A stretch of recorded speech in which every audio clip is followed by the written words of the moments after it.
Bueno, buenas tardes a todos. Muchas gracias por sumarse a este espacio. Mi nombre es Maylén Salucio, soy gerente del programa internacional de APRESID. APRESID, para los que no participaron anteriormente, APRESID en Casa es una iniciativa de charlas abiertas temáticas, donde invitamos a diferentes referentes y especialistas a que desarrollen un tema en particular. En esta oportunidad, el título de la charla es Del Cono Sur al Mundo, alimentando la demanda global.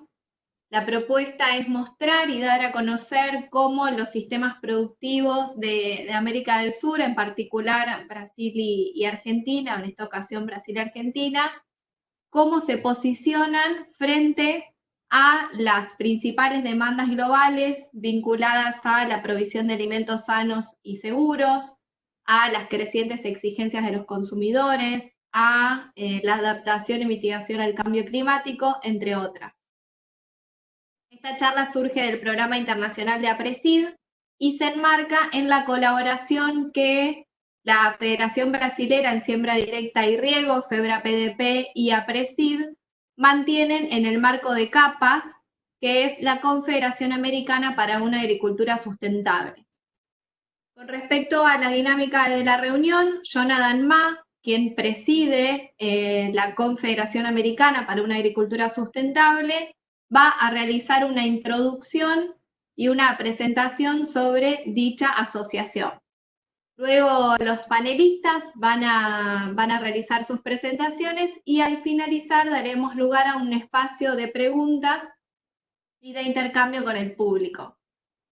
Para todos los asistentes, los micrófonos y las cámaras van a estar inhabilitados para mejorar la conectividad y pueden ir volcando todas las preguntas en el espacio de preguntas y respuestas que está en la esquina inferior derecha de la pantalla y que serán leídas al finalizar las presentaciones. Con respecto a los panelistas, Rafael Fuentes es doctor en agronomía por la Universidad Estadual de Londrina de Paraná, Brasil. Actualmente se desempeña como director de integración institucional del Instituto de Desenvolvimiento Rural de Paraná y APARE-MATER. Y además es secretario, consejero y está en el área de Relaciones Internacionales de la Federación Brasilera de Siembra Directa y Riego. Por su parte, Marcelo Torres es ingeniero agrónomo egresado de la UBA con una especialización en producción de cultivos por la Universidad de Mar del Plata. Actualmente es director del grupo Ceres Tolvas. Asimismo es director adjunto del programa Prospectiva de APRESID y miembro del comité ejecutivo y comisión directiva de esta institución. Bueno, hechas las presentaciones, le voy a dar la palabra a Jonathan para que pueda compartir con nosotros sobre CAPAS y la colaboración entre estas asociaciones de productores. Luego tendrá la palabra Marcelo Torres y luego Rafael. Bueno, muchas gracias y bienvenidos a todos. Muchas gracias, Maylén Salucio. Enviar los saludos a todos los amigos de APRESID que nos asistem ahora, de Federação Brasileira, também de FEBRA-PDP, para os amigos também de Uruguai, de Paraguai. Uruguai temos a Associação Uruguai de Siembra Directa, AUSIG, e Paraguai, Federação Paraguai de Siembra Direta, FEPASIDIAS. E juntamente com a APRESID e FEBRA-PDP, temos a Confederação de Associações Americanas para a Agricultura Sustentável. E em nome de CAPAS, quero saudar a todos os participantes, para o Dr. Marcelo Torres, para o Dr. Rafael Fuentes, e é uma grande honor para nós outros. E perdoe-nos pelo meu portunhol, eu hablo portunhol. E é também uma questão, como eu tenho semelhança de Chino, não? Sim, eu sou brasileiro, pero descendente de Chino. e estou à frente da Federação Brasileira de Plantio Direto, de Siembra Direta, e agora, desde 2019, dando sequência ao grande trabalho de Miguel Carvajal, estamos à frente dessa confederação que une todos os produtores na agricultura, produtores que trabalham com siembra direta, as instituições, as universidades, centros de investigações, os acadêmicos, os professores, todos estão relacionados a esse tema tão importante que é a siembra direta, é a agricultura sustentável, sustentável. E a CAPES tem uma grande função, um grande reto para que Sudamérica, especialmente no Cone Sul, com o país Argentina, Paraguai, Brasil, Uruguai, temos mais países que também trabalham com agricultura sustentável, como Chile, temos Bolívia, Venezuela e mais países. E temos em Centro-América e Norte-América. Norte-América, especialmente Estados Unidos, e Canadá e também México. Então, nosso reto, Mailen, e a todos os assistentes deste grande trabalho de Aprecide. Aprecide em casa. É uma inovação para que, neste momento de pandemia, podemos ainda termos contatos e relações que nos motivem a prosseguir para esse grande trabalho de desenvolver nossa agricultura. E nossa agricultura nas Américas é muito importante. Nas Américas, América do Sul, Centro-América e Norte-América são os grandes, é o grande centro mundial para a produção de alimentos. E o tema de hoje,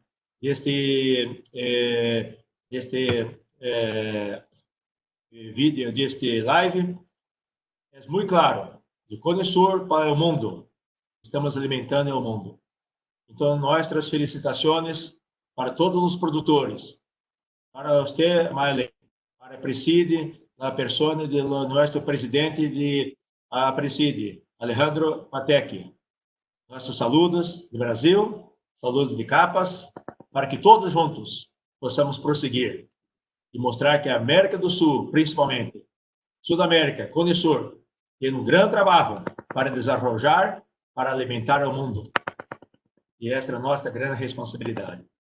Saludos para os que vão falar as charlas, para Marcelo e para Rafael, y tenemos una excelente tarde. Muchas gracias. Bueno, gracias, Jonathan. Ahora vamos a dar la palabra a Marcelo Torres. Espero que se escuche bien. Voy a compartir la visión que queremos transmitir desde Capas y desde Aprecide en este caso sobre este desafío que tenemos en el Cono Sur para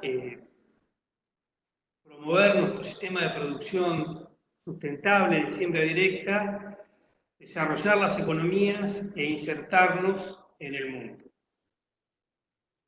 El contexto global del cambio climático expone la real situación del agro como uno de los componentes de la emisión de gases de efecto invernadero, pero no el principal, ahora lo vamos a ver, y eso que lo sabíamos en datos queda explícito en la actual situación donde la economía del mundo paró y la agricultura y la ganadería, respetando los ciclos naturales, biológicos, han seguido con un nivel de actividad igual y obviamente que se ve que a nivel global la emisión de gases de efecto invernadero, la claridad de los cielos realmente demuestra el rol que tiene la agricultura y la ganadería para desarrollar y alimentar al mundo y que no es el principal emisor de gases de efecto invernadero. A su vez, tenemos a la población mundial necesitando alimentos seguros, inocuos y producidos en forma sustentable y con las actuales tecnologías de trazabilidad cada vez más dispuesta a pagar por aquellos productos que se producen en forma segura. Cada vez el consumidor es más protagonista, pagando más por aquellos productos que se producen de forma sustentable y amigable con el ambiente. Esa es la gran oportunidad que tenemos como región. Lo que nosotros vemos que hasta acá, desde la aparición de la siembra directa, ya hace más de 30 años hasta el presente, realmente tenemos que seguir evolucionando los sistemas de producción. A pesar de tener una alta superficie bajo siembra directa en Argentina, seguimos teniendo en los últimos 20 años 20% de promedio de soja sobre soja. Estamos teniendo caída en los niveles de fósforo, de magnesio, de zinc, de la mayoría de los macro y micronutrientes, de la materia orgánica también, produciendo un deterioro de los suelos, lo que nos invita a pensar que la siembra directa es una condición necesaria y no negociable para la sustentabilidad, pero que tenemos que acompañarla con rotación de cultivos, con cultivo de servicio y manteniendo el suelo lo más verde posible, el mayor tiempo posible. Acá un poco lo que decíamos al principio, la agricultura, la forestación y otros usos de la tierra y la ganadería solamente son responsables del 24% de la emisión de gases de efecto invernadero. Todo el resto de la economía produce el resto de los gases de efecto invernadero. Entonces, esto, como dijimos al principio de la charla, este parate obligado de la pandemia nos hace tomar dimensión de esto, que igual nos pone en un lugar de responsabilidad grande, pero más real y más en escala de todo lo que tenemos que abordar como humanidad si queremos solucionar el tema del cambio climático. Como dijimos, APRESID actualmente está en el desafío de simplificar el mensaje de tener una agricultura lo más verde posible, con raíces vivas, el mayor tiempo posible en función del ambiente. Con eso logramos tener mayor actividad biológica, mayor ciclado de nutrientes, más materia orgánica, suelos mejor estructurados que infiltran mejor, más captura de carbono a través de la fotosíntesis por tener cultivos verdes todo el año, y esto contribuye a emitir menos gases de efecto invernadero. Obviamente que emitir gases de efecto invernadero es como respirar, siempre la actividad va a tener una emisión de gases. El tema es bajarlo y además producir muchos alimentos por cada molécula de carbono, de óxido nitroso que emitamos, o sea, mejorar la eficiencia de los sistemas productivos. Es posible mantener nuestros suelos vivos, verdes, con más cultivos. Los datos que vamos a ver a continuación salen del trabajo mancomunado de la ciencia con los productores, y acá tenemos básicamente tres regionales de APRESID, ¿no? De POSE, que es el sudoeste de Córdoba, el norte de Buenos Aires y el sur de Santa Fe, y que es Pergamino, y Bragado Chivilcoy, donde tenemos 100.000 hectáreas de donde estamos tomando estos datos. Y más de la mitad de las empresas que explotan o que, digamos, tienen en producción estas tierras, con sistemas de producción con mayor cantidad de cultivos vivos y cultivos de cobertura respecto al promedio zonal. O sea, la primera cosa importante es ver que nuestros datos vienen de los campos de nuestros asociados, donde estamos trabajando mancomunadamente con la ciencia y con el protagonismo del productor en todo lo que vamos a ver a continuación. Esto es la manera que podemos mantener más tiempo vivo nuestro suelo. Empezamos trabajando con rotaciones. Como ven acá, la idea, ahora después le vamos a compartir el link para que puedan profundizar en la información que está en estos gráficos. La idea no es en cada una de las diapositivas profundizar, sino que seguir un hilo conductor que vean que los datos salen de lotes reales con productores que están trabajando junto con la ciencia y ver cómo fuimos evolucionando en el pensamiento. Primero empezamos trabajando con cultivos, donde empezamos a trabajar con doble cultivo, trigo, soja, como ven acá arriba, y maíz es la rotación clásica de la zona norte de provincia de Buenos Aires y sur de Santa Fe. A eso empezamos a agregarle más doble cultivos, incluyendo arveja, incluyendo cultivos de invierno, como arvejas, como cebada, trabajando con gramíneas y con leguminosas para ver cómo impactamos en el ambiente, y empezamos también a trabajar con cultivos de cobertura, y comparando con las pasturas, que tienen cultivo verde todo el año, el suelo verde todo el año. Primero empezamos a trabajar, si hacíamos 1,3 cultivos por año, 1,5, 2 cultivos por año. Esos eran los primeros indicadores que empezamos a utilizar para cuando queríamos hablar de intensificación sustentable. Luego empezamos a hablar de, primero, la primera línea que se ve acá es cultivos por año. Después empezamos a afinar un poco la mira y que veíamos que lo mejor era ver cuántos días teníamos con cultivo en la rotación. Pero ahí teníamos desde la siembra hasta la cosecha.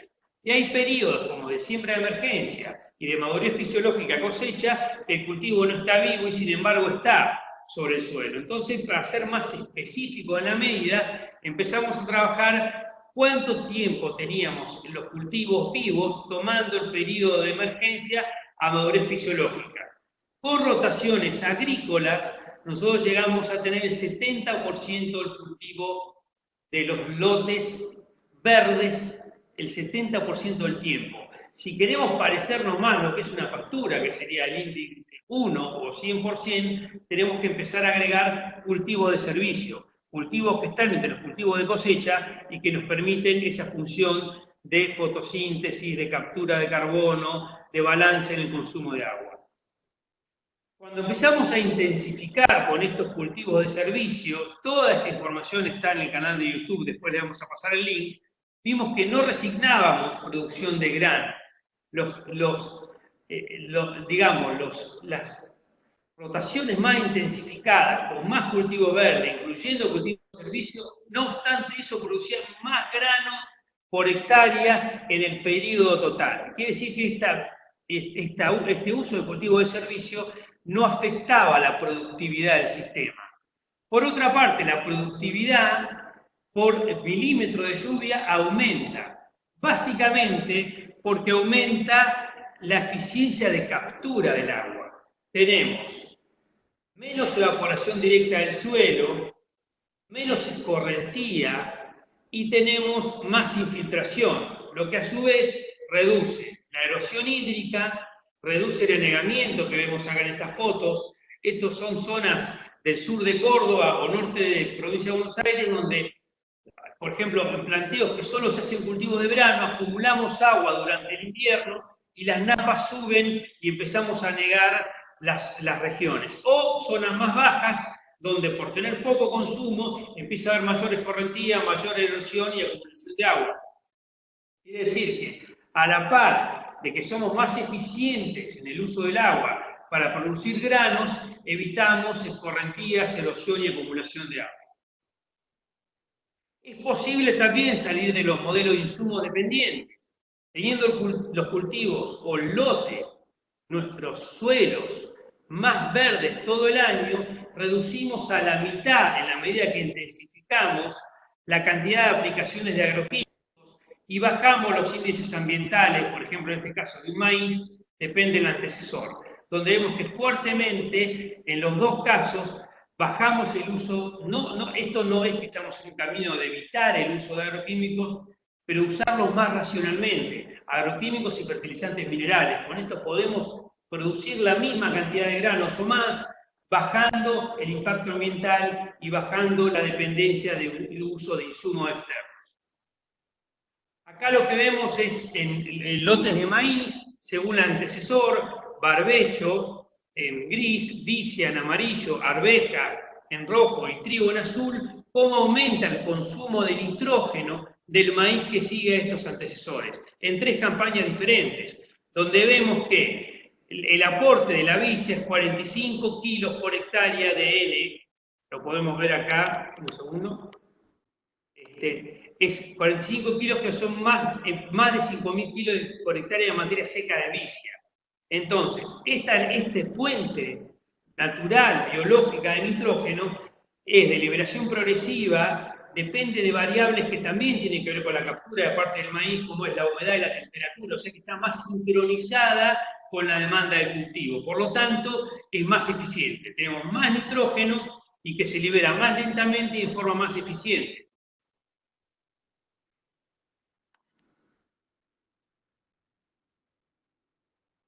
Es posible una agricultura con menos impacto y adaptada al cambio climático. Lo que vemos acá es que a mayor ocupación por cultivos vivos, aportamos más carbono. Y lo que vemos por tener más fotosíntesis durante más tiempo. Y eso es todo el complejo balance de carbono que tenemos que tener en cuenta. Donde está el rinde de los cultivos, donde están las labranzas y los gases de efecto invernadero que emitimos en las labranzas, donde tenemos los fertilizantes todos nitrogenados y tenemos muchas gramíneas en la rotación, como un subproducto y un producto bypass es el óxido nitroso, que tiene 295 veces más capacidad de efecto invernadero que el dióxido de carbono, y el metano a su vez tiene 25% más que el dióxido de carbono. Si lo vemos en dióxido de carbono equivalente, nosotros vemos que las rotaciones que tienen vicia y que tienen un balance de gramínea y leguminosas son las que menos gases de efecto invernadero emiten. Si usamos mucho carbono, muchas gramíneas en la rotación, por más que usemos cultivo de servicio, como tenemos que fertilizar con fuentes nitrogenadas, y el óxido nitroso, que tiene un alto poder secuestrante de la radiación, hace que, si lo vemos en dióxido de carbono equivalente, también sean elevadas las emisiones. Entonces, un balance entre tener gramíneas, tener leguminosas y tener el suelo la mayor cantidad del tiempo posible con cultivos verdes, vivos, consumiendo agua, evitando anegamientos, siendo eficientes por el uso de agua, evitando la fertilización nitrogenada en exceso, por la combinación de gramíneas y leguminosas y por la aplicación biológica de nitrógeno que produce la vicia. Acá vuelvo a mostrarles este gráfico, según el tiempo de ocupación en porcentaje de cultivos vivos, el carbono que aporta, y acá lo que estamos viendo a la derecha es la emisión. La emisión bruta, la emisión neta es producto de la emisión bruta de nuestro sistema de producción menos la captura. Lo que tenemos que hacer es emitir menos y capturar más. Y de esto se tratan estos balances, de emitir menos, por lo que dije, entre otras cosas, de nitrógeno, y de capturar más por tener el suelo con mayor tejido, por mayor cultivos verdes vivos fotosintetizando todo el año. Para esto tenemos que reconocer nuestros sistemas, son sistemas complejos. Volvemos a lo inicial, tenemos que trabajar en los lotes, con el productor y con una mirada holística y de sistema. Tenemos que entender oportunidades de siembra, qué genotipos tenemos que usar para usar doble cultivo, cómo tenemos que fertilizar, las ventanas de crecimiento de los cultivos. Yo vivo en el sur de la provincia de Buenos Aires y tenemos una estación de cultivo más chica, entonces tenemos que hacer siembras aéreas antes de cosechar el cultivo anterior para poder solapar ahí los ciclos de cultivo entre cultivo de cosecha y cultivo de cobertura, entender de logística, la oportunidad de negocio, conocer nuevas tecnologías, usar los mismos indicadores. Yo fui mostrando cómo fuimos esos índices de intensificación de la rotación, cómo fuimos variando en la utilización de los indicadores, y ahí es donde creo que como CAPAS tenemos una oportunidad de poder protocolizar lo que estamos viendo a campo, poder comunicarlo mejor, usar los mismos indicadores para comunicar esta nueva manera de hacer agricultura que linkea a la sustentabilidad con el consumidor. Tener pronóstico de clima y conocer nuestros ambientes. Esto nos exige una mirada mucho más holística. Por lo tanto, tenemos que construir redes de trabajo que ya tienen que exceder lo nacional. Nosotros tenemos que tener una mirada internacional porque el problema es global, y ni hablar que tenemos que tener una mirada regional, por eso estamos acá, donde tienen que estar los productores como los protagonistas, como agentes de cambio, como protagonistas de su propio desarrollo y como agentes centrales en la difusión de este sistema de producción, construir redes con las universidades, con los centros de investigación, y también involucrar a los decisores políticos. En el planeamiento estratégico de la institución vemos con claridad que tenemos que trabajar en el eje social, incluyendo incluyendo otras capacidades, las ciencias ambientales, las ciencias sociales y también a los decisores políticos. Si queremos trascender, tenemos que trabajar en conjunto todos para poder hacer transferencia tecnológica, divulgación, comunicar mejor y llegar al consumidor con un mensaje correcto. Estas son todas las entidades con las cuales tenemos vinculación y seguramente muchas más, universidades, las gremiales de Argentina, del planeta, o sea, tenemos una gran oportunidad. Yo tuve la suerte de representar a Argentina, a Presidi, a CAPAS, en la cumbre de cambio climático de Madrid, en la 4x1000, y veía cómo el primer mundo enfoca en nosotros que tenemos que cuidar de los ambientes, que no tenemos que deforestar, y no están cuestionándose toda la emisión que están haciendo las primeras economías del mundo, y solamente ven ese aspecto nuestro. Yo creo que es un tema de comunicación y de información. Si algo tengo que dejar, ya termino la presentación, es tenemos que tener datos tomados en los sistemas de producción reales, datos. Tenemos que hablar con datos, pero a su vez tenemos que trabajar con buenas técnicas de comunicación, tenemos que construir una red de trabajo cada vez más global, comunicar bien, y no podemos dejar pasar esta oportunidad que de este nuevo escenario obligado después de la pandemia, donde realmente vamos a hablar con datos y con seriedad de cómo producir alimentos sustentables para el mundo. Bueno, muchas gracias y quedo abierto a preguntas después de la presentación de Rafael. Muchísimas gracias. Perfecto, Marce, muchas gracias por la presentación. Ahora vamos a darle lugar a Rafael. Bueno, muchas gracias por la oportunidad de estar participando de APRESID en casa. Después de 40 años como investigador del Instituto Agronómico de Paraná y APAR, trabajando desde el año 79 con siembra directa, principalmente con relación a aspectos económicos.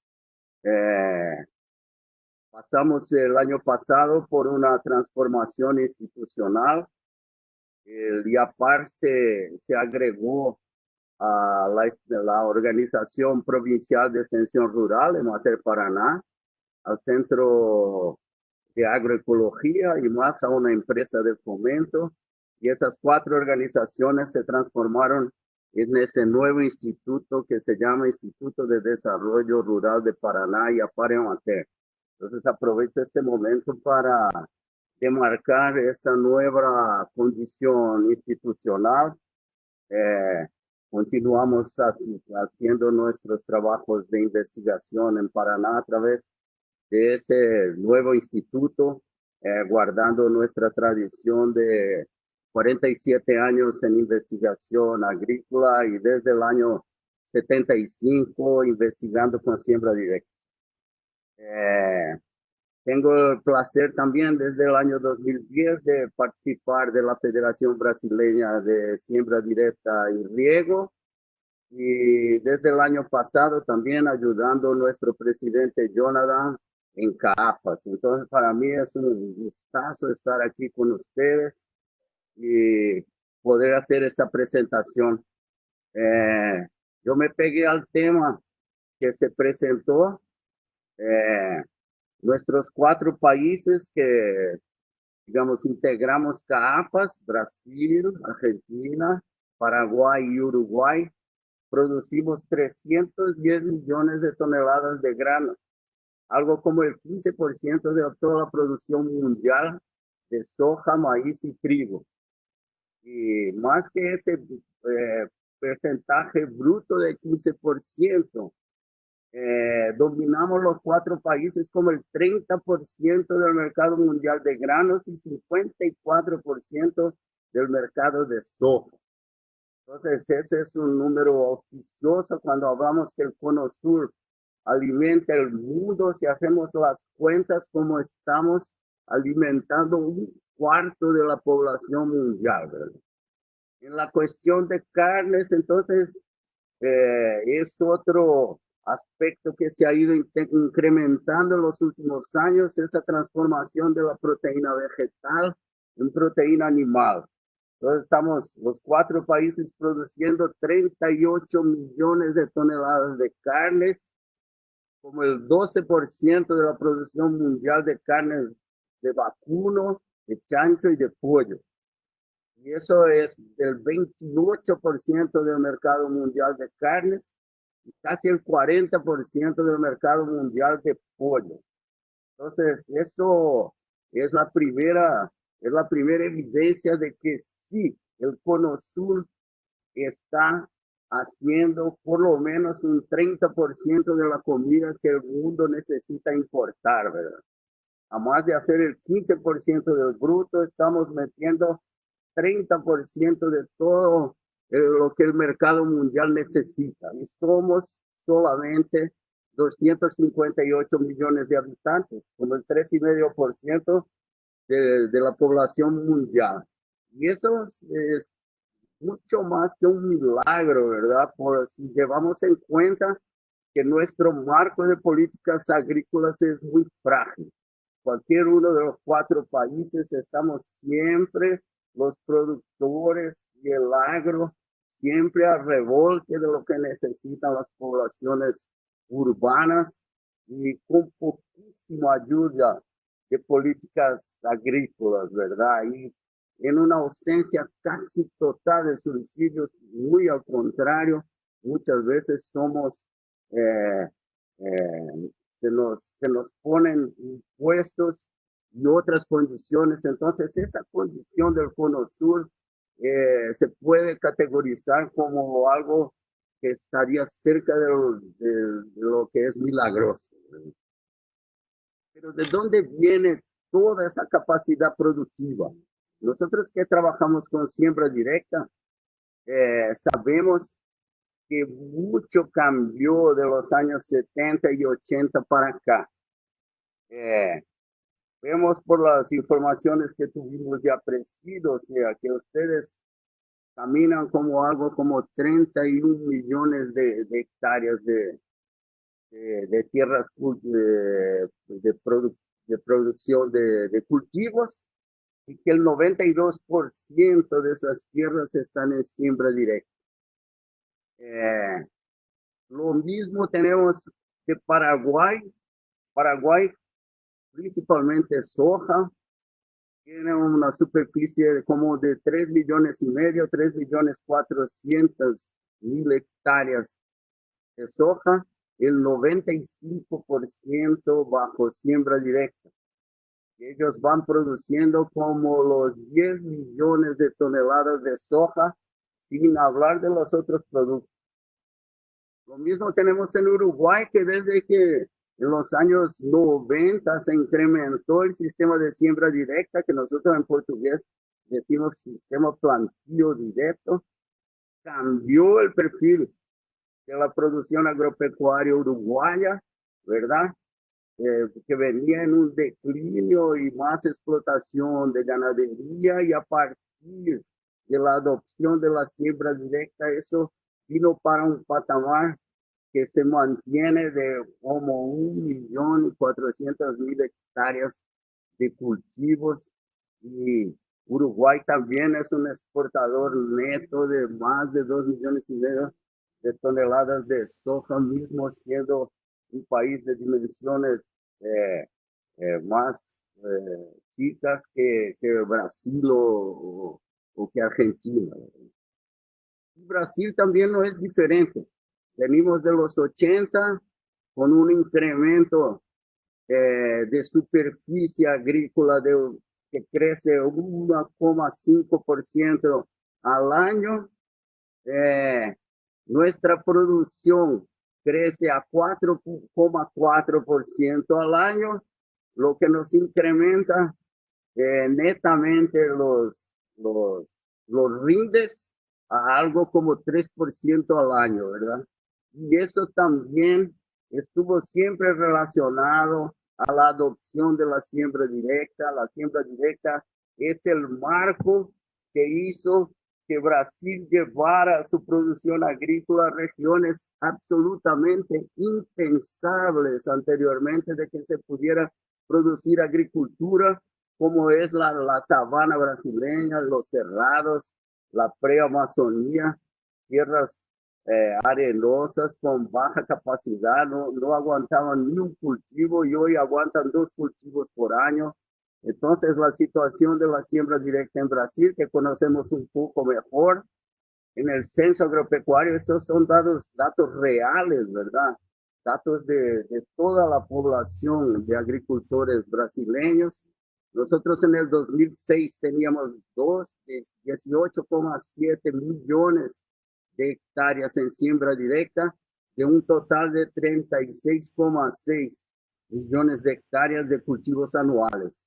Teníamos como el 51% en siembra directa y pasamos en el 2017 a 52 millones,7 de cultivos anuales y 32 de ellos en siembra directa. Tuvimos un incremento de la superficie de cultivos anuales del 70% casi y un incremento de 85% en la siembra directa. Bueno, ustedes preguntarían, ¿por qué Brasil no tiene más siembra directa si es un sistema, digamos así, tan tradicional en tierras brasileñas? Hay una cuestión muy importante que es el cultivo de la caña de azúcar, que hasta hoy no ha, digamos así, no se ha logrado transformar el sistema. Son como 10 millones de hectáreas de caña de azúcar. Tenemos la yuca también, que tenemos nuestros problemitas para adaptarla a la siembra directa. Y también buena parte de nuestro frijol también estamos en camino también de la transformación. Y tenemos nuestras regiones semiáridas del nordeste donde es difícil la incorporación de la siembra directa. Entonces, cuando miramos por regiones, el sur de Brasil, que tenía digamos así, era nuestra área tradicional de siembra directa con 9 millones de hectáreas en el 2006, subió para 11,5 millones de hectáreas en el 2006, siempre un área tradicional, pero la sabana, principalmente el estado de Mato Grosso, rebasó todo, digamos así, pasó a ser la principal área de agricultura de Brasil, lugares donde antiguamente no era posible ni producir ni maíz, ni nada, ni soja.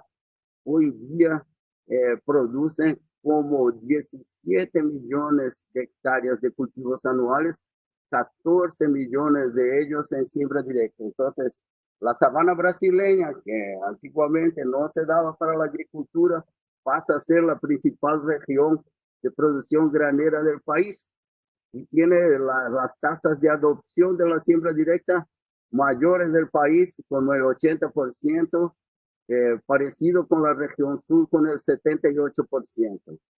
La nota difícil es el sudeste, donde está São Paulo, Río, Espíritu Santo y Minas Gerais, que tiene bajas adopciones de siembra directa y es donde está la mayor parte de la caña de azúcar de Brasil. Entonces, más o menos ese es un cuadro de nuestra condición brasileña de producción de siembra directa. Y podemos ver en estos mapas, esto es la concentración municipal del sistema de siembra directa en el país, la región sur y el estado de Mato Grosso do Sul, que eran las regiones tradicionales de siembra directa, con un desplazamiento para la zona de sabana, principalmente el estado de Mato Grosso, y aquí una parte del oeste de Bahía y de Piauí y Maranhão, que son zonas nuevas, y la intensificación se dio toda en esa dirección, ¿verdad? Nuevas áreas se demarcaron, esto ya está dentro de Amazonía, ¿verdad? Esta es un área, digamos así, ya delicada de producción agrícola, y donde se está expandiendo mismo así la producción agrícola. Nosotros de la Federación Brasileña tenemos más preocupación aún que en esta región se haga la siembra directa con calidad, mas ustedes ven que el mapa, digamos así, toda la ampliación de esa producción agrícola brasileña se ha dado a costas de áreas no tradicionales y que antiguamente no tenían potencial agrícola.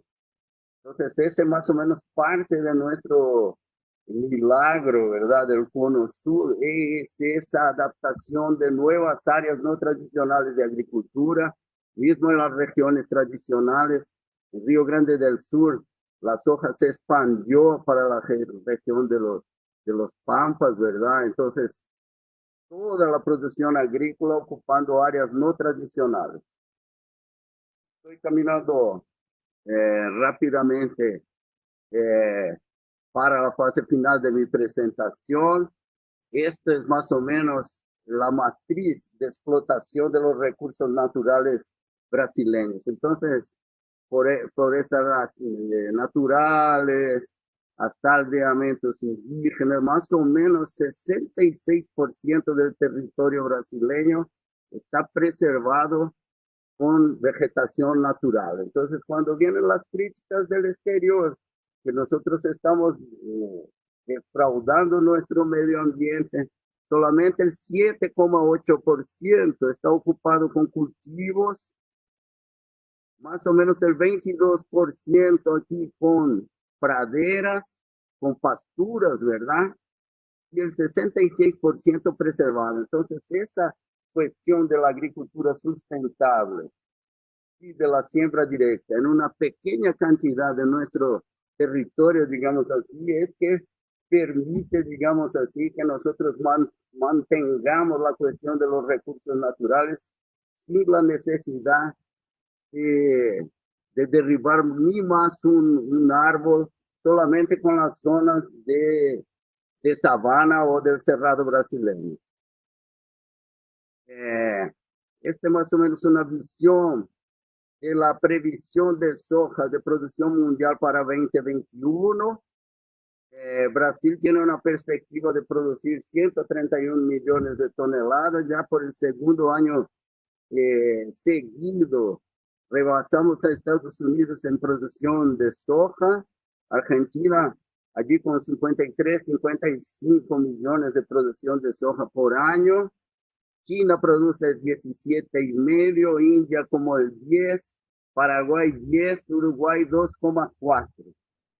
La producción, nosotros aquí sumando estos 7 países, estamos como por el 90% de la producción de soja del mundo.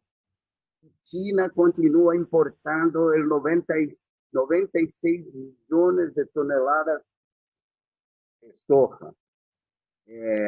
Esa es una cuestión que nosotros nos preocupa específicamente en Brasil, porque a más de esa importación, la cuestión del capital chino ha entrado en nuestra estructura económica de base, parte de la provisión de fertilizantes, de todos los componentes necesarios a la producción agrícola, también la comercialización de commodities, y digamos así, todo lo que está antes y después de la producción agrícola brasileña está siendo ocupado por capital chino, y eso nos trae una cierta preocupación, porque si conseguimos hacer una producción sustentable en el campo, esa sustentabilidad también depende de nuestra independencia económica. Ese es solo un punto que quiero colocar.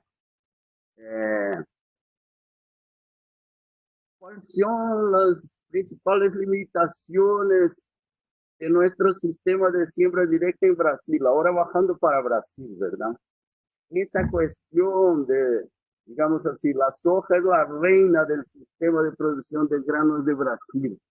No es muy diferente de otros países del Cono Sur, ¿verdad? Pero esa falta de rotación de cultivos, que trae insuficiente cobertura de suelos, diversidad de raíces y de organismos, es una cosa que está, digamos así, limitando nuestro sistema. Es uno de los puntos que nosotros de la investigación ya hemos cansado de comprobar en el campo, que es posible hacer una tercera parte de nuestro verano con maíz o con otros cultivos de verano, que eso en mediano plazo estimula nuestro sistema. Y mismo una colocación en invierno de una tercera parte del área con mezclas de abonos verdes o de plantas de servicio, como dicen ustedes. Nosotros pensamos que una tercera parte del verano y una tercera parte del invierno tienen que ser destinados a producir más biomasa y más diversidad en el suelo. Entonces, es una cosa que necesita ser estimulada para promover más sostenibilidad del sistema. En el sur de Brasil principalmente, esa sucesión soja y maíz de segunda está provocando dificultades de infiltración de suelo y que nos está trayendo de vuelta el proceso erosivo. Entonces, es parte de la misma receta de monocultura o de baja biodiversidad del sistema. Nos está trayendo problemas de erosión otra vez, principalmente con la mayor intensidad de las lluvias, con los cambios climáticos. La cuestión de malezas resistentes no es fácil también. Ustedes en Argentina, en Paraguay, en Uruguay también tienen ese problema. Eso también es consecuencia de la baja diversidad de nuestras rotaciones. Tenemos problemas de nematodos en diversas regiones y tenemos un uso elevado de agroquímicos para plagas y enfermedades. Nosotros en la federación pensamos que es posible perfeccionar esos sistemas. La idea de monitorear la calidad, principalmente de la materia orgánica, el respeto a los principios de cobertura permanente y de diversidad de los sistemas a través de la rotación de cultivos es muy importante. Nosotros estamos iniciando un proyecto de monitorear 150 puntos en el país y parece que nos aproximamos con la precisión en este punto. Podríamos padronizar métodos, formas de acompañar, índices iguales para medir esas cosas. Creemos que es posible tener estímulos económicos a cultivos de servicio, cultivos de rotación y de diversificación. Ya tuvimos eso en el pasado, pero queremos reeditar eso, estímulos de tasas de interés y premios de seguro que favorezcan quien hace bien hecho, quien utiliza siembra directa de calidad, estímulos para abonos verdes, tecnologías biológicas y de recuperación de suelos. Tenemos tecnologías bien desarrolladas para biologizar los sistemas, disminuir los costos de producción, los mix de plantas de servicio, las tecnologías biológicas, y por fin que se reconociera a los buenos agricultores, aquellos que tienen buenos índices, a que recibieran pagos por servicios ambientales. Para finalizar, decir que nosotros tenemos el orgullo de estar ayudando CAAPAS, que reúne estas 4 instituciones que son representativas de los productores, ¿verdad? FEBRA-PDP en Brasil, FEPACILLAS, Auxilio y APRESID. Nosotros tenemos la importancia de representar los productores de la agricultura sustentable del Cono Sur y tenemos un compromiso, digamos así, una responsabilidad muy grande de hacer esa tarea que dice Marcelo, de comunicar el mundo que estamos haciendo a más, de no emitir, estamos secuestrando carbono, estamos haciendo nuestra lesión de casa, mismo en tiempo de pandemia. La CAAPAS también participa de la Alianza Mundial de Suelo y nosotros tenemos esa articulación con productores de todo el mundo. Entonces, reforzar nuestra integración en el nivel de capas y APRESID en casa es uno de esos ejemplos. Es un gusto para nosotros estar participando de ese proceso. Muchas gracias. 3 o 4 puntos de parte nuestra para dejarle la palabra que uno es detectar productores líderes, que realmente yo creo que el protagonismo del productor, sin duda que es el factor que cambia la ecuación, el protagonismo del productor, traccionando la innovación desde los con la academia, con universidades, con centros de investigación, pero el productor siendo ocupando ver bien el modelo de producción que queremos apuntar desde la región, ¿no? Ponernos de acuerdo en qué modelo de producción, un poco algo dijimos nosotros, algo dijo Rafael también, qué modelo de producción creemos que son los superadores a los que tenemos actualmente, trabajar en protocolos y en indicadores que podamos conectar desde capas para poder a nivel regional, trabajar en comunicación. En comunicación es tener datos reales de los sistemas de producción, como mostramos nosotros también, y también trabajar en técnicas de comunicación. Hace poco estábamos intercambiando y viendo que con especialistas en comunicación, que sin duda tenemos que traer para trabajar con nosotros, que muchas veces tenemos la información, tenemos los datos, pero la gente se cierra en posiciones tribales o sectarias para escuchar y deja de escuchar. Se catalogan como que están en una tribu y no en la otra, y no están dispuestas al intercambio. Entonces hay que trabajar en técnicas de comunicación, en detectar gente dispuesta a intercambiar o que piense diferente que nosotros, en tener datos concretos que vengan de nuestros sistemas productivos, en estandarizar protocolos, indicadores para que desde la región podamos hacer una comunicación eficiente para, en definitiva, linkear, unir, digamos, los sistemas de producción sustentable de la región, como decía Rafael, con el consumidor que está dispuesto a pagar un peso más. Él hablaba del Estado, que de alguna manera reconozca a ese productor que siembra mejor. Nosotros en Argentina no solamente que no tenemos subsidios, sino que tenemos retenciones al valor de los granos, pero dejar también, lo del Estado es un largo camino, pero también el consumidor de los primeros países del mundo está dispuesto a pagar más por un alimento amigable con el ambiente, sobre todo las nuevas generaciones. Tenemos que trabajar en unir ese valor, en unir que nosotros estamos produciendo en forma sustentable con el ambiente. Bueno, nada más. Cierro por mi parte, le dejo la palabra a Rafael o alguna pregunta, lo que vos dispongas, Maylena, que volviste al ring. Bueno, muchas gracias, Marce, con la intervención. Sí, tengo algunas preguntas que fueron llegando.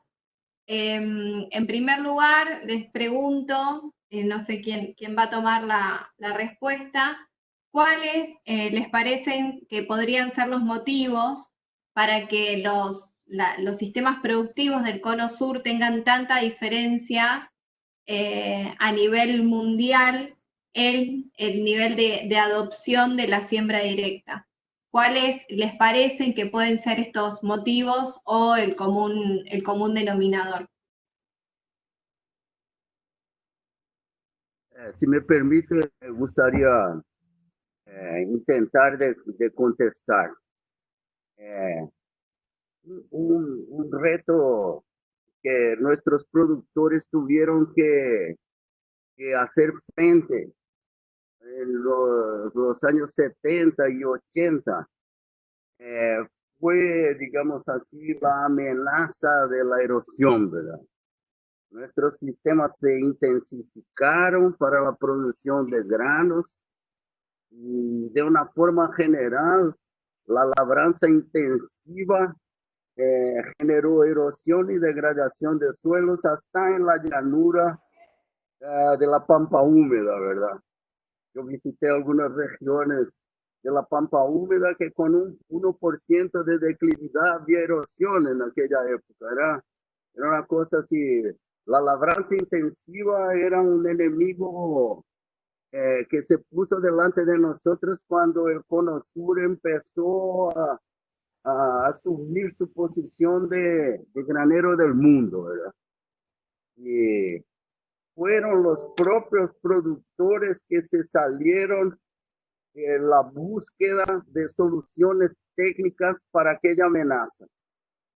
Y junto con esos productores pioneros, se incorporó una investigación también pionera, digamos así. Entonces, tuvimos un fenómeno virtuoso de productores que quisieron cambiar esa amenaza junto con la ciencia. Y salieron en la búsqueda de una cosa de imitar la naturaleza, de movilizar lo mínimo posible el suelo, y salieron luchando con eso, y se incorporaron las industrias de máquinas, las industrias de químicos, y hubo una sinergia social en la búsqueda de hacer frente a lo que era una amenaza. Y llegamos a la siembra directa. Ahí entre el inicio de los 80 hasta el final de los 80, ganamos conocimiento, ¿verdad? Incorporamos 10 años de conocimiento, 10 años de pionerismo, 10 años de conocimiento, y después llegamos a una maturidad. Y ese fenómeno, el mundo entero tiene una envidia bonita de nosotros, ¿verdad?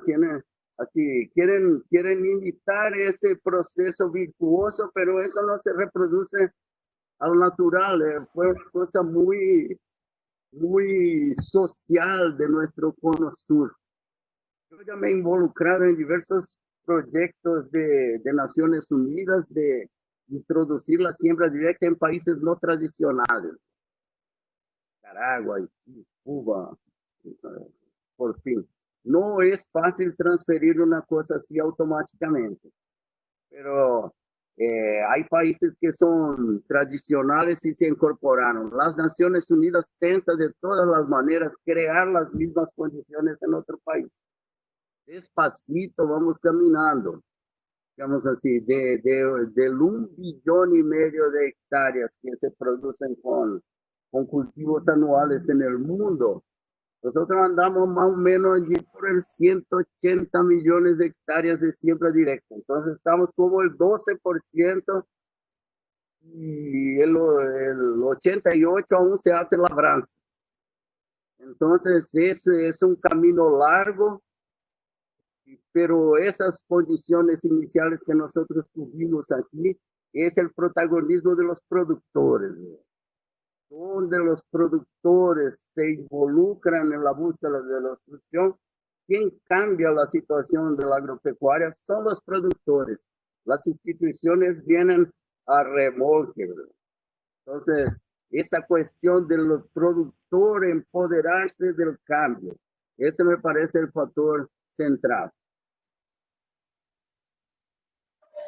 Gracias, Rafael. Creo que lo que mencionabas va en línea con la presentación de Marcelo también, del productor como el agente del cambio y como el principal responsable de la difusión y de la adopción de sistemas de producción sustentables.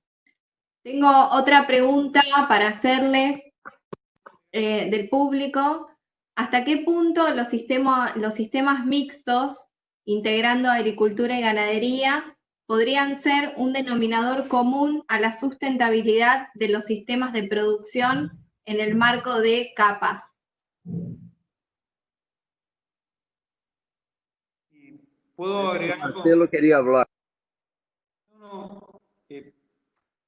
A lo que dijo Rafael, que estoy totalmente de acuerdo de la pregunta anterior, quería agregar también que yo he percibido que en Brasil, en la región, ¿no? en el cono sur, hay jóvenes todavía integrándose al sistema productivo con entusiasmo, con innovación. Cuando uno ve en otras regiones del mundo que el agricultor está como desplazado como una actividad marginal de la economía, alejado de la innovación, y la academia y la ciencia están separadas, y uno ve el mundo académico impulsando modelos que no tienen mucho arraigo en la realidad, porque hay un divorcio. El productor, todo lo que dijo Rafael y dijimos nosotros también, el productor joven, metiéndose en el campo, apostando a esto porque tenemos un vasto territorio. La agricultura y la ganadería son actividades nobles y que tienen buen prestigio en nuestros países, a pesar de todo. Yo creo que hacen que traccione más.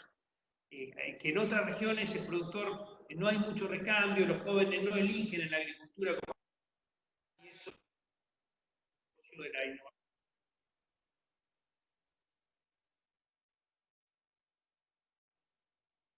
Con relación a los sistemas Las mixtos. zonas cada vez son más una herramienta más útil para producir. Ahí tenemos que diferenciar bien. Hay zonas que están en agricultura continua, donde entran estos cultivos de servicio que se pueden pastorear con cuidado, y la hacienda puede entrar en estos sistemas. Zonas mixtas, donde tenemos campos que están en ganadería y campos en agricultura que también pueden ser combinados. Depende de la región, es la estrategia que tenemos que usar. Pero obviamente que la ganadería puede integrarse perfectamente con estos sistemas y hay que verlo más a nivel de cada región. No sé, de mi parte, Rafael o Jonathan, lo que quieran agregar. Esa cuestión de los sistemas mixtos trae una sinergia adicional, ¿verdad? Que es el aporte de materia orgánica del estiércol, de la orina, de la saliva de los animales, que aportan condiciones especiales para enriquecer los sistemas. Entonces, solo viene a sumar lo que llamamos en Brasil de integración lavoura-pecuária, que es integración cultivos-ganadería. Eso, digamos así, una de las nuevas formas de hacer la siembra directa y la agricultura conservacionista. Tienen más virtudes que los sistemas sencillos, ¿verdad? Porque nosotros tenemos un trabajo muy grande de hacer materia orgánica en los sistemas agrícolas, poniendo plantas de servicio, cosa que puede ser hecha con más facilidad cuando tienes animales en el sistema. Presidente de CAPA, Jonathan Ma, es un campeón brasileño de integración cultivos ganadería, lo hace muy bien en el estado de Minas Gerais, y es un ejemplo de integración de cultivos de ganadería. Lo que pasa a veces es que en las regiones especializadas en cultivos, los productores agrícolas sí se arriesgan a trabajar con animales, pero normalmente los ganaderos no les gusta ir a los cultivos, ¿verdad? Entonces, hay una cierta resistencia de los productores ganaderos de ingresar en un sistema que pase por los cultivos sustentables. Pero lo contrario sí está ocurriendo cada vez más de los especializados en grano irse a la ganadería. Yo no sé si Jonathan quiere colocar alguna cosa. Gasta tu portuñol, Jonathan. Sí, muchas gracias, doctor Rafael Fuentes. Felicitaciones a Marcelo Torres y a usted por la brillante charlas. Este trabajo de Brasil, que es perfectamente posible aplicación en otros países, tropicales y subtropicales, es una grande virtud de los países que nosotros trabajamos. Y esa integración de los cultivos, ganado con bosque, es algo muy práctico y eficiente en termos, no apenas en termos de conservación del ambiente, mas também em termos econômicos. O abono e o resultado econômico é muito gratificante, porque se constrói um trabalho ao longo de muitos anos. Então, em primeiro ano, temos os cultivos, temos o abono dos cultivos e a ganância neta dos cultivos. Em seguida, temos o ganado já integrado com a em sucessão de cultivos e o bosque, a floresta, que é cultivada ao longo de 10, 12, 15 ou 20 anos. Isto gera todo um ambiente de produção salutar e que mantém a rentabilidade das fincas, dos produtores, e com a máxima conservação dos solos. Então, temos a fixação de carbono, temos a sequestro de carbono, temos a formação de biomassa e temos muita ganância neta em cima da área. Então, está crescendo muito no Brasil.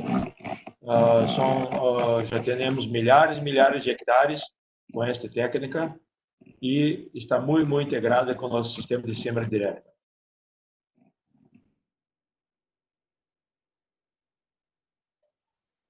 Bueno, muchas gracias, Jonathan, también por la intervención.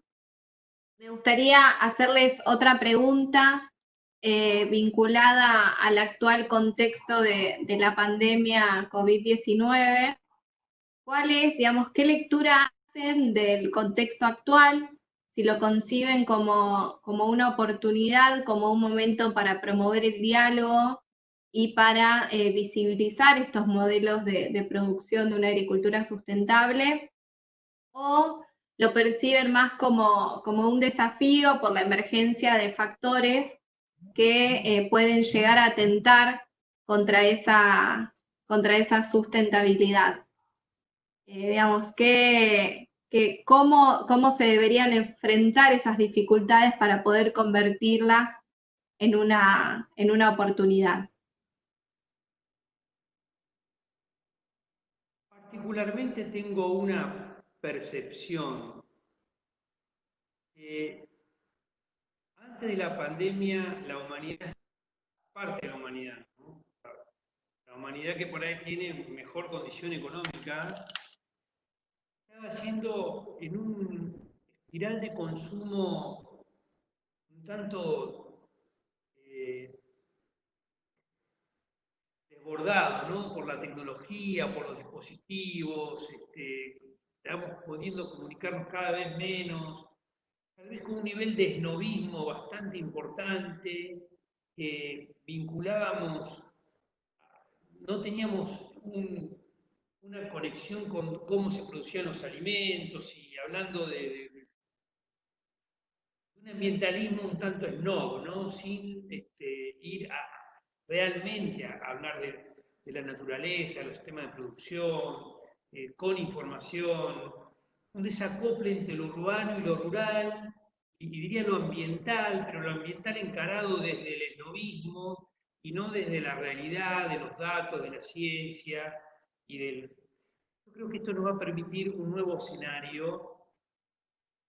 Obviamente no es la pandemia no es algo deseado, pero yo creo que un efecto colateral que va a traer es que conectó un poco al mundo, conectó al primer mundo con el resto del mundo, conectó a todo el globo con una conciencia planetaria y de humanidad que nos da otra instancia de comunicación y donde podemos tener un nivel de intercambio más real. Ese novismo por ahí de consumo de lo ambiental como algo muy cultural, retórico, pero alejado de lo real, yo creo que este nuevo escenario nos va a permitir otro nivel de diálogo. Creo que tiene, por lo menos lo percibo así. A mí me da la sensación que ese periodo de pandemia ha promovido una valorización del sector productivo. Nos hemos dado cuenta que podemos vivir sin fútbol, ¿verdad? Pero no sin la producción agrícola. Yo creo que la sociedad urbana se ha dado cuenta muchísimo de la importancia de los productores como actividades esenciales, ¿verdad? Entonces, ya ha funcionado para mí de forma simpática, sería un periodo tremendamente importante para que nosotros lanzásemos estrategias de comunicación, ¿verdad? Masificar la comunicación de cuál es la importancia de la agricultura sustentable en el marco de la sobrevivencia mundial, principalmente en un periodo de pandemia. Entonces yo creo que ha valorizado la figura del productor y ha valorizado también sus organizaciones. Yo he visto en el chat aquí en la lateral del campo aquí algunas preguntas. O sea, si el productor no domina el mercado de insumos, de fertilizantes, de sus entradas, y también no comanda el precio de las commodities, ¿cómo se va a salvar, digamos así, de esa trampa, verdad? Para mí, una cosa que funciona muy bien en Brasil es el productor también participar de la verticalización y de la agregación de valor a los productos, ¿verdad? Y eso funciona de una forma maravillosa en Brasil, especialmente en el sur de Brasil. Cuando las cooperativas de productores se meten con agroindustria y son verdaderamente preocupadas con su cuadro asociativo, nosotros hemos experimentado los mejores resultados para los productores porque hay un control de la entrada, un control de la salida y una ganancia neta en los procesos de transformación. Entonces me parece que el cooperativismo y la agricultura sustentable son hermanos que nos van a llevar al futuro, ¿verdad? Y esa cuestión de biologizar más los sistemas y depender menos de los agroquímicos, digamos así, un camino que nos lleve, no una agricultura orgánica, pero una agricultura más amigable de lo que hacemos. Y parece que estamos avanzando mucho en ese campo de los insumos biológicos. Me parece un camino natural. Cooperativismo, biologización del sistema, y nosotros continuar, digamos, con los 3 principios de la siembra directa: no revolver el suelo, cobertura permanente, viva o muerta, y biodiversidad a través de la rotación de cultivos, junto con cooperativismo y junto con la disminución de la utilización de químicos. Creo que eso nos va a llevar al futuro.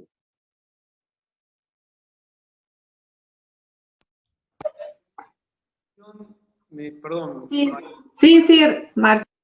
Quiero agregar que también en este sistema chakras, donde se une el productor, la ciencia, para resolver, digamos, y mejorar nuestros sistemas productivos, tenemos la misma visión que acaba de comentar Rafael: la bioeconomía, en la economía circular, como 2 vectores fundamentales del agregado de valor, del desarrollo de los territorios contra el desarrollo de las ciudades, ¿no? O sea, un interior por ahí que no agrega valor, que solamente produce granos, y que por ahí solamente, sí, no es fácil producir granos, ¿no? Pero podríamos transformar eso en moléculas de mayor valor, estabilizar, usar los conocimientos, las empresas en todo el territorio de forma más federal, y sin duda que la bioeconomía y la economía circular son 2 temas que tenemos totalmente en la agenda. Muy buen aporte, y no nos salió en la charla de hoy, pero creo que son fundamentales. No salió hasta que Rafael nos tocó recién, pero me parece que son fundamentales. Gracias, Marce. Leo el mensaje de Edgar Ramírez, al que Rafael hacía mención anteriormente. Dice: antes que nada quería felicitar a los panelistas, ya que realizaron excelentes presentaciones. Escuchando a Rafael, ¿no creen que el productor debería trabajar más para lograr una integración vertical con la industria y consumidores en general, ya que es quien invierte en sustentabilidad y en definitiva a quien se lo juzga socialmente, mientras que la demanda, como China, por ejemplo, avanza manejando los barcos, los puertos, los fitosanitarios, etc.? En ese contexto, ¿no les parece que si los productores no pueden determinar el precio de lo que producen, la sustentabilidad económica y ambiental se verá afectada?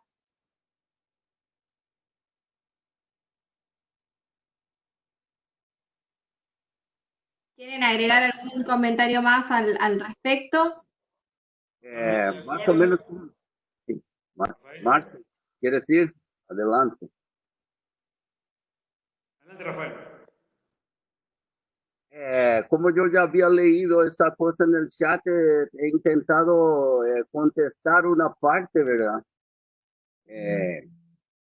Eso digamos así, de la dominancia económica del capital de China es algo que tiene que ser tratado en las instancias nacionales, ¿verdad?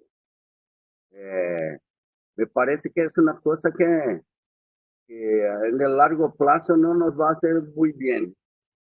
Y pienso que las organizaciones de productores, las cooperativas de productores pueden hacer parte de ese trabajo, pero hay otro campo que es el campo político, ¿verdad?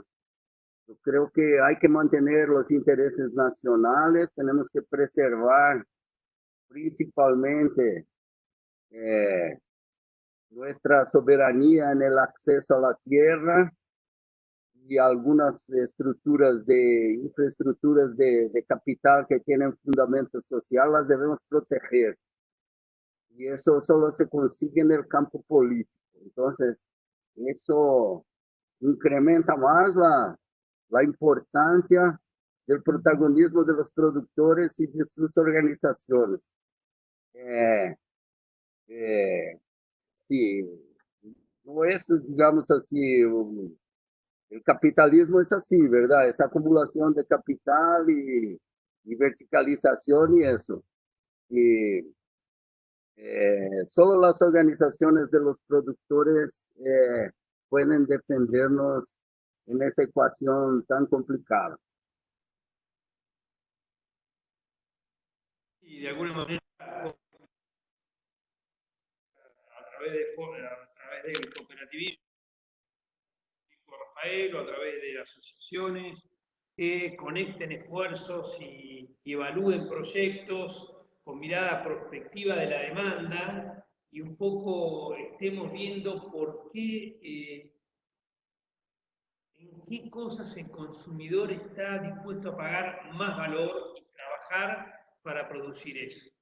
De la manera que el consumidor final está dispuesto a pagar más valor. Eso tiene que ver mucho con la bioeconomía, obviamente con la estrategia de los países, pero lo importante es que los productores se conecten, aislados en sus campos, produciendo nada más que grano, sin poder encarar proyectos ambiciosos, porque están solos, no van a trascender, no vamos a trascender. Seguramente nosotros lo estamos, como lo comenté, lo estamos en una de las chacras, estamos trabajando en agregado de valor, con mucha dificultad, pero bueno, es lo que visualizamos también, que es un eje fundamental del desarrollo, sin duda.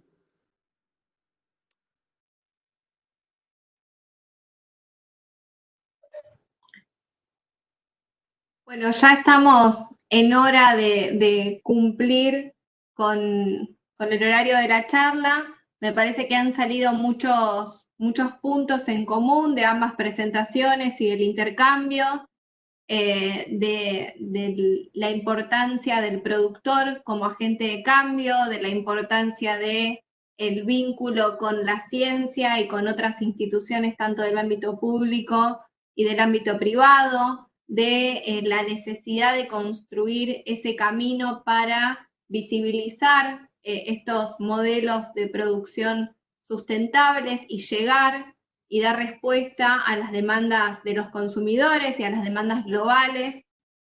Creo que hay muchos puntos que han quedado expuestos y creo que el desafío consiste en seguir profundizando este trabajo en red, en seguir profundizando los vínculos entre asociaciones de productores como es FEBRA-PDP, como es APRESID y como son las otras organizaciones que forman parte de CAPAS, FEPASIDIAS y AUCID, seguir profundizando los vínculos en este sentido y poder valorizar las acciones que tenemos como asociaciones.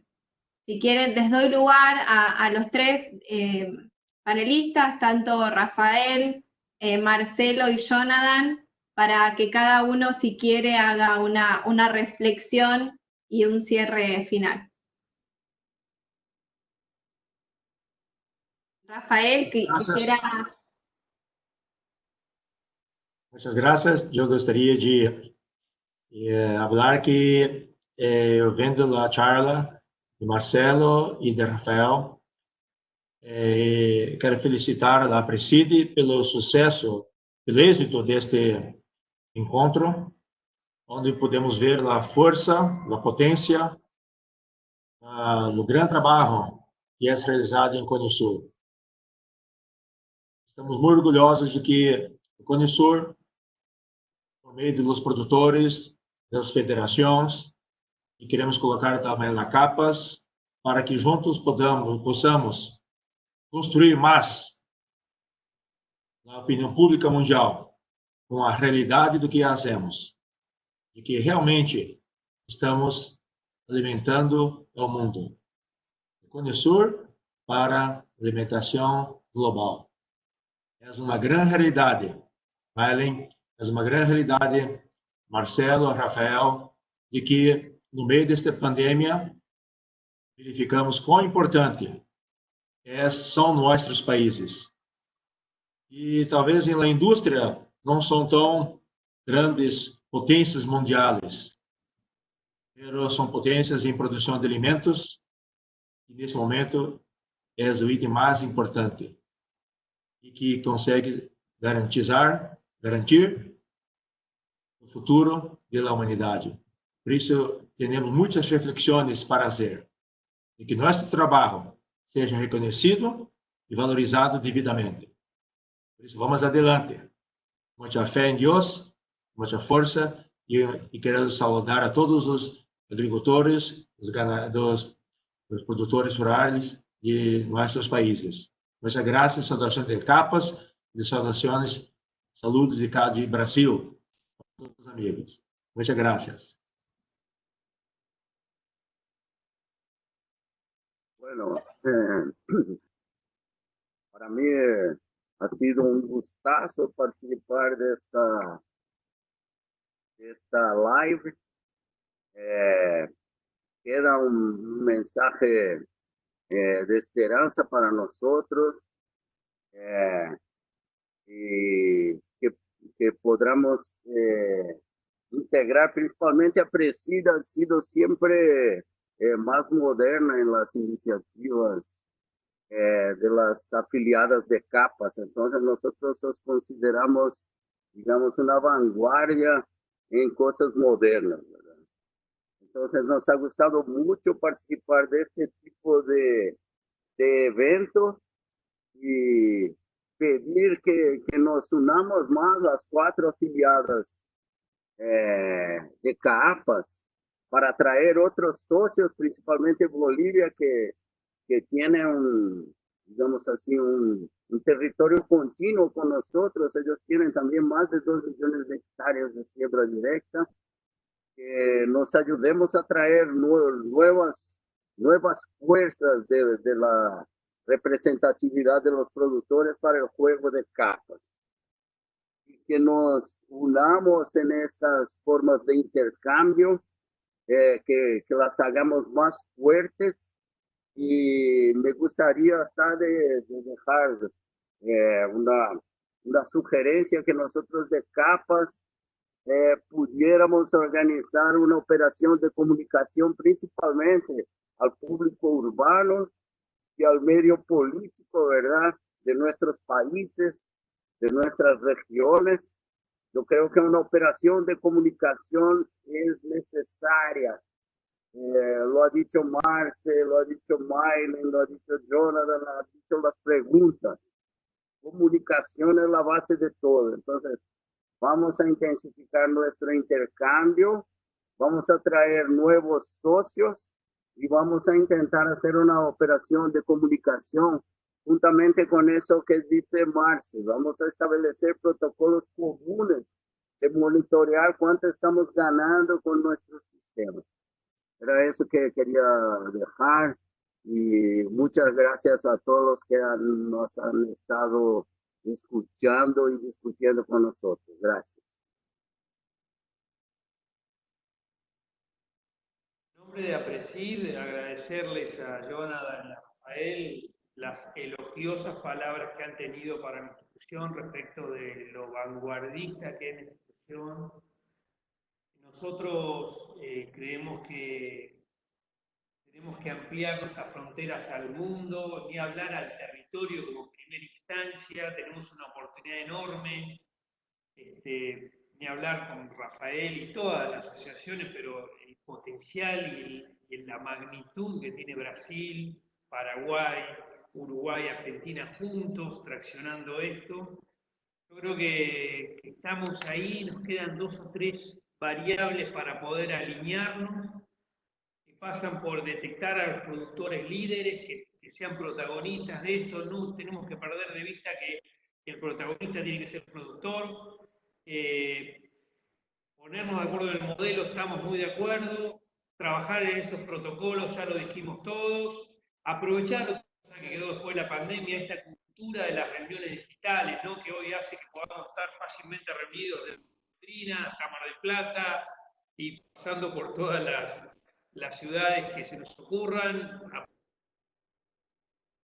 tener buenas reuniones con una agenda clara, trabajar en los puntos que estamos detectando como limitantes para alinearnos, trabajar en comunicación, en protocolizar y en que el productor sea protagonista. Y bueno, obviamente a disposición de APRESID para ese objetivo que es increíble. Y por otra parte, no podemos conformarnos ninguna de nosotros con lo que estamos haciendo en nuestro territorio. Creo que tenemos que trascender y empezar por lo menos a pensar en forma regional. Nada más. Y muchas gracias.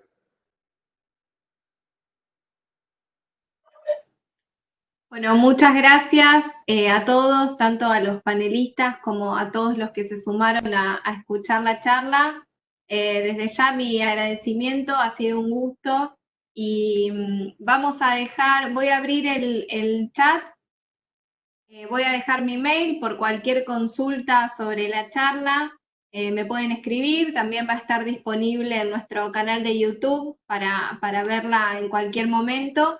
Y voy a dejar también los enlaces a los que hizo referencia Marcelo en su presentación sobre los cierres de las chacras Pergamino, donde están todos los datos que él presentó. Así que bueno, muchas gracias y a disposición. Gracias, Maylén, por todo. También a vos. Luego, gracias. Saludos a todos. Rafael y Jonathan, Maylén, muchas gracias. Gracias. Saludos.